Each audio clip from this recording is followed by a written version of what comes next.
Fellow Nigerians, it has become necessary for me to address you, having heard from many concerned Nigerians and having concluded a meeting with all the security chiefs. I must warn those who have hijacked and misdirected the initial, genuine and well-intended protest of some of our youth in parts of the country against the excesses of some members of the now disbanded Special Anti-Robbery Squad, SARS. On Monday, 12th October, I acknowledged the genuine concerns and agitations of members of the public regarding the excessive use of force by some members of SARS. The choice to demonstrate peacefully is a fundamental right of citizens as enshrined in Section 40 of our Constitution and other enactments. But this right to protest also imposes on the demonstrators the responsibility to respect the rights of other citizens and the necessity to operate within the law. As a democratic government, we listened to and carefully evaluated the 5-point demands of the protesters. And having accepted them, we immediately scrapped SARS and put measures in place to address the other demands of our youth. On approving the termination of SARS, I already made it clear that it was in line with our commitment to the implementation of extensive police reforms. Sadly, the promptness with which we have acted seemed to have been misconstrued as a sign of weakness and twisted by some for their selfish, unpatriotic interests. The result of this is clear to all observers. Human lives have been lost, acts of sexual violence have been reported, 2 major correctional facilities were attacked and convicts freed, public and private properties completely destroyed or vandalized, the sanctity of the palace of a peacemaker, the Oba of Lagos, has been violated. So-called protesters have invaded an international airport and in the process disrupted the travel plans of fellow Nigerians and our visitors. All this executed in the name of the endsars protests. I am indeed deeply pained that innocent lives have been lost. These tragedies are uncalled for and unnecessary. Certainly, there is no way whatsoever to connect these bad acts to legitimate expression of grievance of the youth of our country. The spreading of deliberate falsehood and misinformation through the social media in particular, that this government is oblivious to the pains and plight of the citizens is a ploy to mislead the unwary within and outside Nigeria into unfair judgment and disruptive behavior.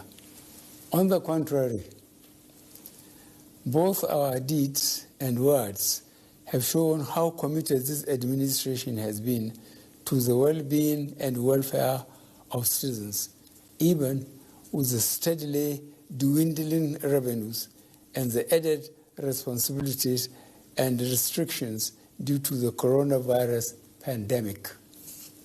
Government has put in place measures and initiatives principally targeted at youth, women, and the most vulnerable groups in our society.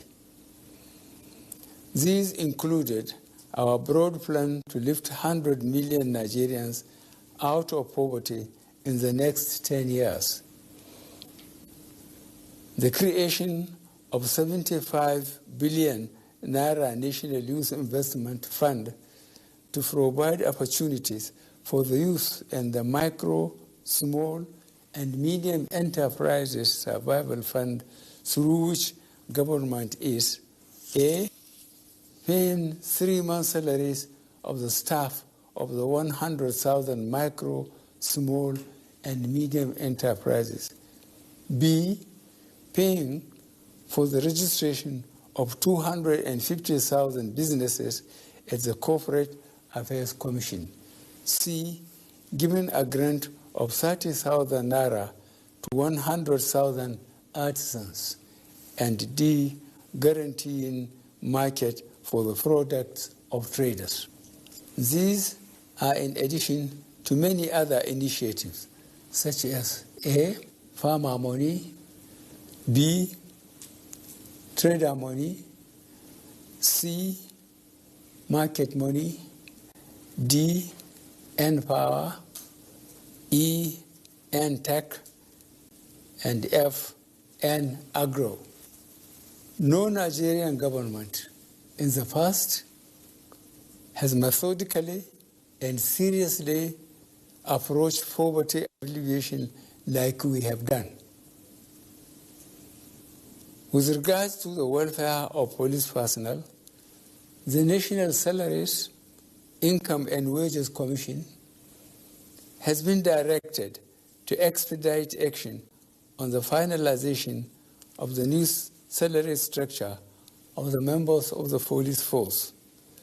The emoluments of other paramilitary services are also being reviewed upwards. In order to underscore the importance of education in preparing youth for the future, this administration has come up with a new salary structure and other incentives for our teachers. Let me, at this point, reaffirm the federal government's commitment to preserving the unity of this country. We will continue to improve good governance and our democratic process, including through sustained engagement. We shall continue to ensure that liberty and freedom, as well as the fundamental rights of all citizens, are protected. But remember that government also has the obligation to protect lives and properties, as well as the right of citizens to go about their daily businesses freely and protected from acts of violence. To our neighbors in particular, and members of the international community, many of whom have expressed concern about the ongoing development in Nigeria, we thank you and urge you all to seek to know all the facts available before taking a position or rushing to judgment and making hasty pronouncements. In the circumstances, I would like to appeal to protesters to note and take advantage of the various well-thought-out initiatives of this administration designed to make their lives better and more meaningful, and resist the temptation of being used by some subversive elements to cause chaos with the aim of truncating our nascent democracy. For you to do otherwise will amount to undermining national security and the law and order situation. Under no circumstances will this be tolerated. I therefore call on our youth to discontinue the street protests and constructively engage government in finding solutions. Your voice has been heard loud and clear, and we are responding. And I call on all Nigerians to go about their normal businesses and to enjoin security agencies to protect lives, and properties of all law-abiding citizens without doing harm to those they are meant to protect. Let me pay tribute to officers of the Nigeria Police Force who have tragically lost their lives in the line of duty. I would like to thank those state governors, traditional and religious leaders who have appealed for calm and restraint. I also thank youth leaders who have restrained their followers from taking the law into their hands. This government respects and will continue to respect all the democratic rights and civil liberties of the people, but it will not allow anybody or groups to disrupt the peace of our nation. Thank you all. God bless the Federal Republic of Nigeria.